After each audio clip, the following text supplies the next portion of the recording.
I just want to take a minute today to talk about levels of skill. Be it in this resource that we've created or through the provincial curriculum, you'll notice that there are different levels of skill, and we need to teach the kids the movement skills, but understand that at different grade levels they should be at a different level of skill. In this resource, all the movement skills are listed at a control level of skill. So every bullet you see as a teaching point, we would assume that a student could do this in a control level of skill.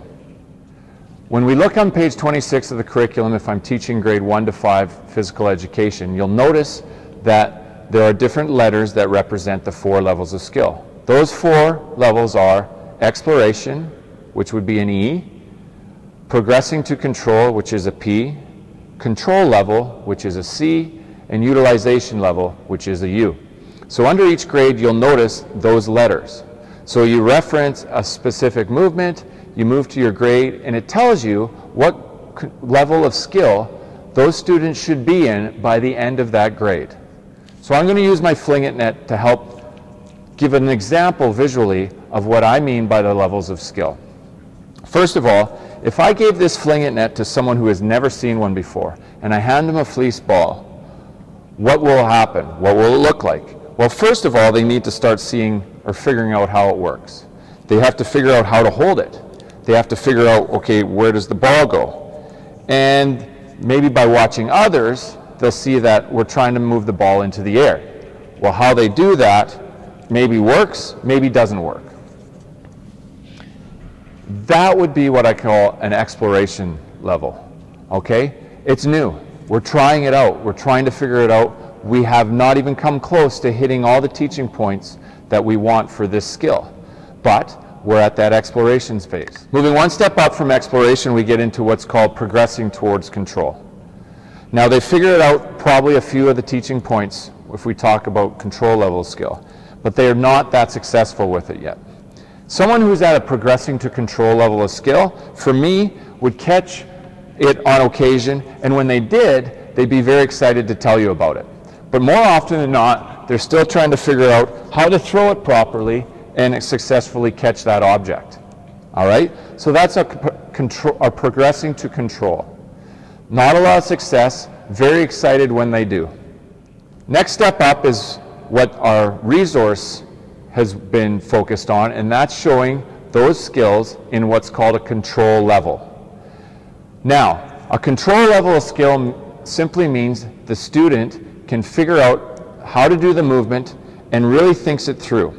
They know how to step, they know how to hold their hands, they know how to fling it and catch it, and there's a lot of thought that goes into it. Their success rate certainly goes up. They've gone past the point of being super excited to achieve the skill because they do it on more of a regular basis. So in this case, with the Fling It, someone who's in control is really thinking it through, focusing, and they can handle it for the most part.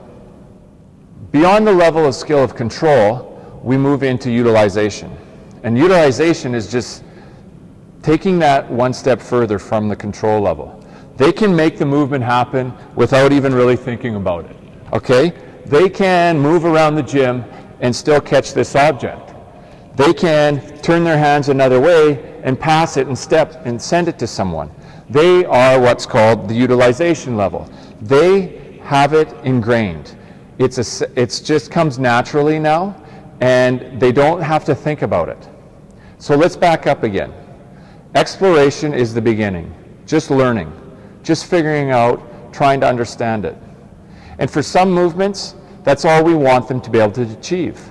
Take galloping again, for example. Let's look at galloping at a grade 2 level. It's in control. So if I back up, kindergarten, galloping is in exploration. If it's in control in grade 2, galloping in grade 1 essentially is at progressing to control. So for a grade 1 student to be galloping at what we consider grade appropriate, they don't have to be in complete control. They do not have to have all the teaching points. By grade 2, the end of grade 2, they should hit all the teaching points for galloping. And moving forward, grade 3 essentially, should be able to gallop in utilization. They don't have to think about it, it's natural, it comes to them. So, in a nutshell, those are my 4 levels of skill. It is important when we're teaching the movements that we understand what level that movement should be at. We teach movements throughout all grade 1 to 5 physical education, but the key is, what should it look like at each grade level?